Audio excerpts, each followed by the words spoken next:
Hello everybody, my name is Desmond and I'm one of the pastors or preachers for Children of the Way.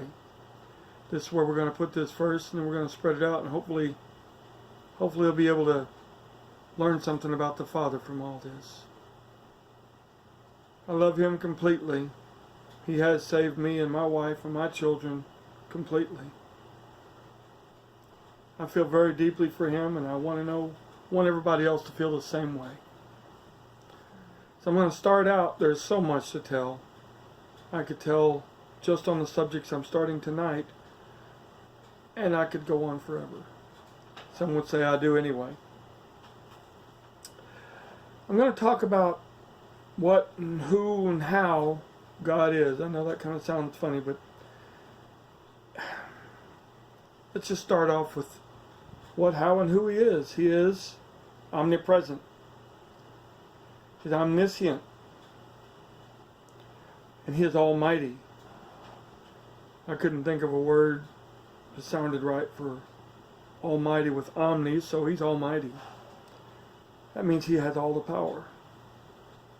He is sovereign. He's the God. That means so much more than just the words that we use every day, that we throw out there every day. Well, I'm a Christian, but I don't really understand what that means deeply. I do. These are words I'm using, examples. He's given me so much. He's given me absolutely everything, and if we'd all understand that, it would be so much easier to get into His Word and learn what He has to say. So, I want to explain, at least partially for today, how that works. Let's start off with Almighty. As I said, He's all-powerful. The Almighty, the Omnipresent, the Omniscient, they all work together. So I was going to teach these one at a time because it could take so long, but they're intertwined. They're working together. There's no way you can separate them. No way you can teach them one at a time. So I'm just going to give you what the Lord's given me. Already prayed that He opens my mouth and tells you the truth. He's all powerful. That means nothing can overcome Him. Contrary to a lot of beliefs, I hate to say that, but contrary to a lot of beliefs, God's not reactionary. You're not going to mess up His will by doing something wrong. He's God. He's sovereign. That means He's the only wise and perfect King. That's part of the Lord of Lords, King of Kings. I don't even like to say He's God of gods. He's the God. There is no other. You make things more important to you than you should. That's your idol. The title of God is only for Him. Because He is sovereign. He is almighty. He makes everything work. You know the story that you've heard from Genesis of how He took the earth that was without form and void, and He made everything and everyone, everywhere, always. This is one of the ways I pray to Him every morning that I do. I get up and I read my Bible. Normally at least one chapter, a lot of times more. When I'm praying to Him, I pray that He's there. Thank you for doing whatever you have done, my Lord, or what you're going to do, or how you're teaching us, to everyone, always, and everything, everywhere. He's the only one that can. I guess I could say every when, too, but that's always.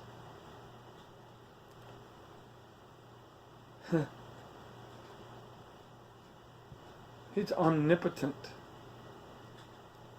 That means He's all-powerful. That goes with almighty, doesn't it? He omnipotent reigns. That means He's all-powerful. There's no way He can be overcome. No way He can be beaten. The one that used to be the greatest of angels, Lucifer, thought he could do that. Thought he could take God's job. I'll be higher than the angels. I will do what God does. And you know somewhat what happened.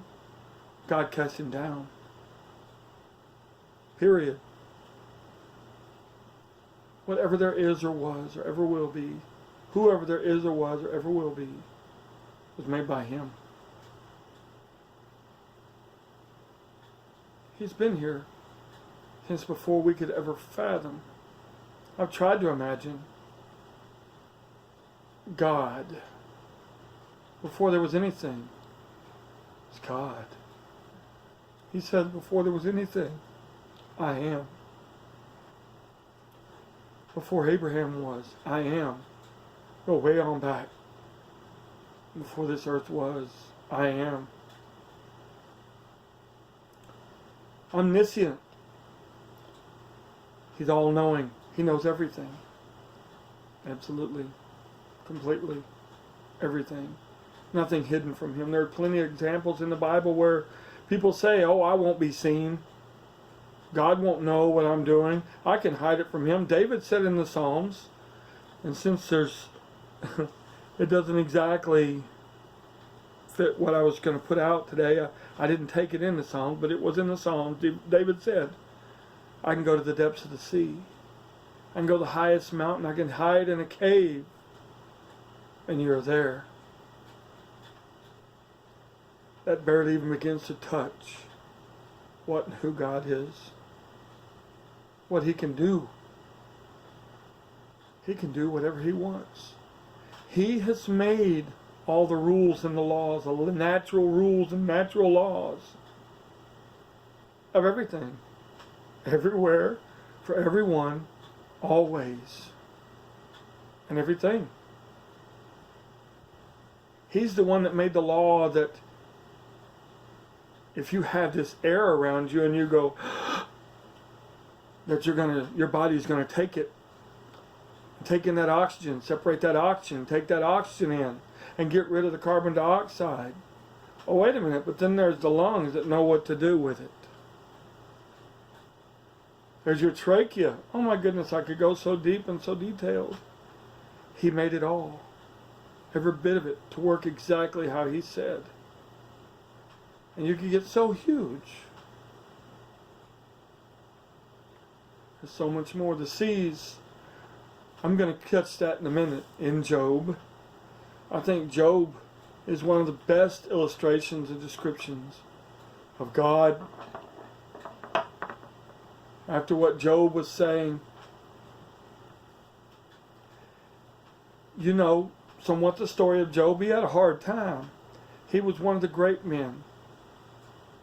Satan's walking around, and then he comes up there and he stands before God, and God says, what have you been doing? And basically Satan says, well, you know, I'm just walking around the earth seeing what I can do. Well, you know, the Bible says that he's walking around like a roaring lion seeking whom he may devour. That's what he's doing. God said, well, hey, why don't you take a look at Job? God said Job was a perfect and upright man. That's pretty cool to get that kind of description from God. To make somewhat of a long story short, God told him he could do anything but kill him. This was the second time. You could even touch his body, but you can't kill him. So almost immediately, all of his children died in one house at one time. All of Job's animals in little groups, all of Job's servants in little groups. Seemingly only one was left of each situation, like 3 or 4 total, to come and tell Job that he had lost basically everything.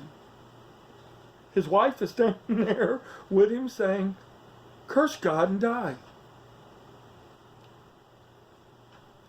I could be very judgmental about that. That wouldn't make me a true Christian, I don't guess, because I could be judgmental about why the wife was not supporting her husband. He went through all this. He had these friends show up. His friends came up, Started trying to figure out with him, why are you going through this? And Job's saying, I don't know. They're saying, well, if you did this and you did that, you would be righteous. God would take care of you. But you must not have, basically. 3 friends. Yeah, 3 friends. Continued like this. Initially, I got a good idea of them. They were sitting with him for 7 days, didn't say a word. He was sitting in the ashes, scraping his boils with pot shards. And his friends came and sat with him for 7 days. I'm like, those are some cool friends. And then they opened their mouths. Instead of supporting him, they started trying to tell him, here's your issue. Here's what's wrong. You must have done something wrong. We got to think about that.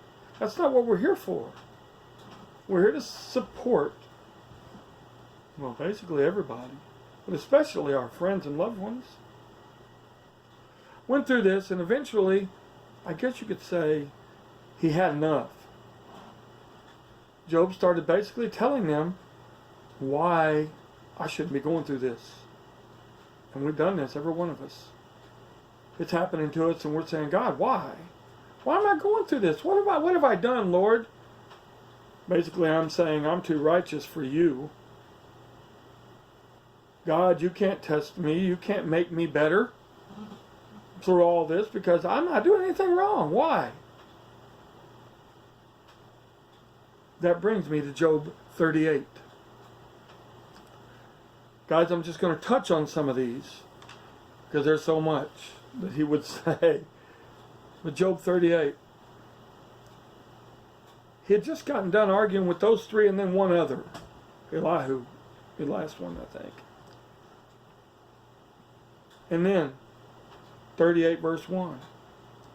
Then the Lord answered Job out of the whirlwind and said, who is this that darkens counsel by words without knowledge?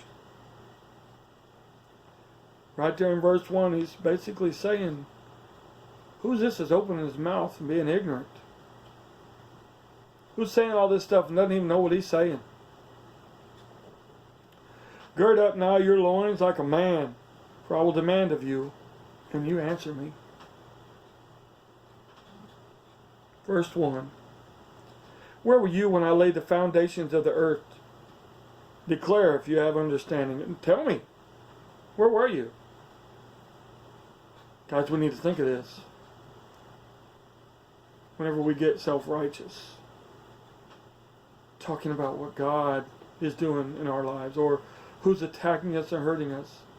We get self-righteous and say, I'm so good, what the hey? Why is this going on? He says, where were you when I laid the foundations of the earth? Tell me if you have the understanding. This is why it's going to go on a while, guys, because I could talk about just this one all night. Verse 5. Who has laid the measures thereof, the earth, and its foundations? Tell me if you know. Or who has stretched the line upon it, given the measurements? Whereupon are the foundations fastened for the earth? Tell me if you have understanding.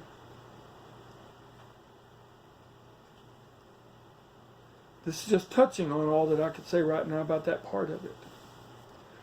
I want you to see some more about what he said, or what's upset about him. Hang on, I'm trying to get there. We're going to Ezekiel 10. I believe that's what I wrote complete. Yes. I'm going through a short description of what he is, what he looks like, I guess. Then I looked, 10:1 of Ezekiel. Then I looked, and behold, in the firmament that was above the head of the cherubim, there appeared over them as it were a sapphire stone, as the appearance of the likeness of a throne. His throne looked like a sapphire stone. That's beautiful. Everything about him is beautiful. You can read from the beginning of Ezekiel up to this 10 and get more understanding. This is why we move around and tell you just the high points of what we want to tell you. It's so you can get in there and learn yourself.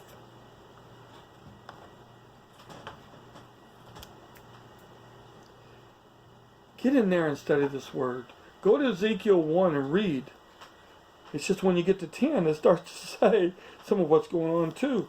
And he spoke unto the man clothed with linen, and said, Go in between the wheels, even under the cherub, and fill your hand with coals of fire from between the cherubim, and scatter them over the city. And he went in my sight.